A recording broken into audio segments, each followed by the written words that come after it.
Welcome back to This Is Not CBC.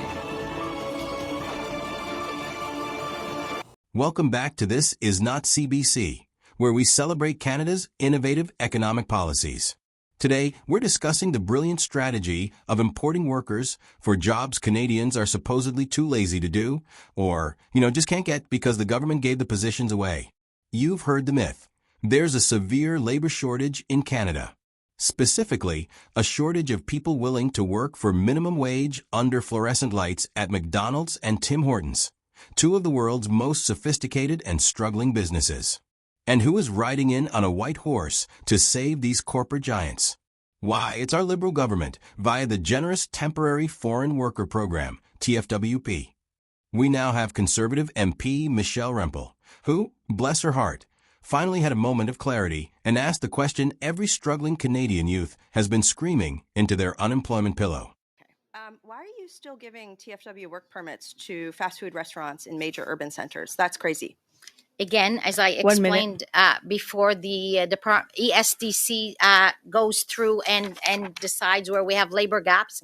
People who are getting these, businesses who are getting these have to go through an LMIA assessment. Did you tell Patty, I'm a little uncomfortable issuing these permits? We have a 20% youth job crisis. I am not going to give Tim Hortons in urban centers work permits. We should change the program. Have you said that to your colleague? Any employer that receives these goes through a strenuous process where they have to show they cannot find as well. It's 1% of our target. But there's a lot of fraud in that. And I have a hard time believing that a fast food restaurant in downtown Toronto needs a TFW for basic work. So have you made any effort to close the program off? Like if you said, hey, maybe we should bet on Canadian kids and scrap the program? A beautiful question. Why are we handing out TFW permits in major cities like Toronto and Vancouver, where the unemployment rate, especially for youth, is high? When you see the minister start blinking like a dashboard warning light on a 1998 Civic, you know you've hit the truth. The answer, according to the official government line, is that the TFWP is a last resort option for when no suitable local workers are available. The reality is, the TFWP exploded under the previous policies, rising from about 16,000 low-wage TFWs in 2016 to over 83,000 last year. And who was hiring? Fast food chains and restaurants. Tim Hortons, for instance, hired an almost unbelievable 1,131% more TFWs over just 4 years. That's not a labor shortage. That's a wage subsidy disguised as an immigration policy. Let's be clear about the financial incentive here. This program acts as a delicious form of wage relief for massive multinational corporations.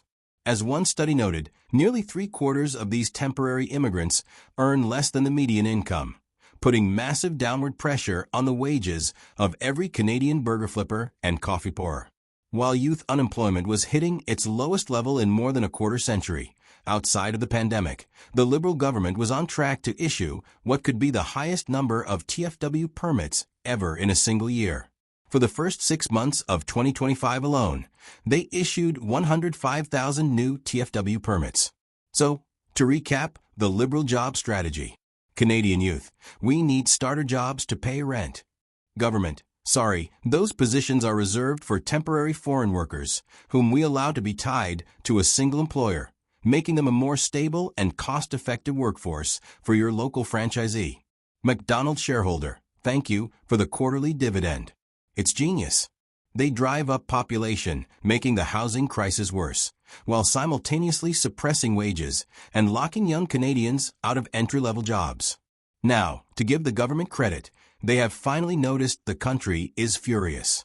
Effective September 2024, they had to quickly reverse course and announce new rules. They are now refusing to process TFW applications in major cities, census metropolitan areas, where the unemployment rate is 6% or higher, with exceptions for construction and healthcare. Finally, they reinstated a cap, limiting employers to hiring no more than 10% of their workforce through the low-wage stream, down from a pandemic-era high of 30%. Why the sudden change of heart? Because political pressure from people like Michelle Rempel became a louder threat to their jobs than the imaginary labor shortage was to Tim Hortons' profits. Let's be honest. This program isn't about filling vacancies. It's about corporate greed meeting political ineptitude. The government broke the traditional bargain. Young Canadians work entry-level jobs to gain experience, and in return, employers build a skilled domestic workforce. Now that bargain is gone, replaced by a cheap, exploitable labor pipeline. And if you think all those foreign workers are being treated well, think again.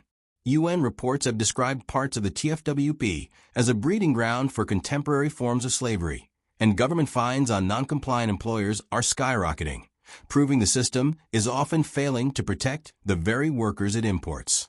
Thanks for watching This Is Not CBC, where we recommend Canadian youth apply for TFW permits to get jobs in their own country.